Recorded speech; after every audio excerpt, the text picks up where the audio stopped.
এজন্য মুমিন বান্দারা দোয়া করে আর বলে রব্বানা হাব লানা মিন আজওয়াজিনা ওয়া যুররিয়াতিনা কুররাতা আ'য়ুন ওয়াজআলনা লিল মুত্তাকিনা ইমামা।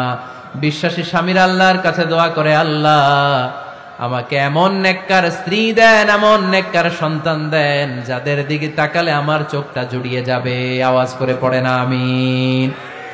এই 10টা দায়িত্ব যদি কোনো স্বামী পালন করে, আর 10টা স্ত্রীর যে দায়িত্ব যদি স্ত্রী পালন করে, এই ফ্যামিলিটারে জান্নাতি ফ্যামিলি বানায় দিবে কে? আমাদের দাম্পত্য জীবন সুখী হোক, সমৃদ্ধ হোক, জান্নাতি আমেজে ভরপুর হোক, আমরা চাই কি চাই না? নীলফামারী সহ আল্লাহ গোটা বিশ্বের সব মুসলমানদের ফ্যামিলিগুলার তুমি জান্নাতি ফ্যামিলি বানাও।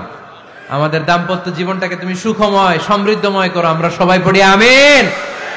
আপনারা যারা দীর্ঘ সময় ধরে আজকের এই প্রোগ্রামে উপস্থিত থেকে প্রোগ্রামকে সার্থক করেছেন, আমি সবার শুকরিয়া জানাই।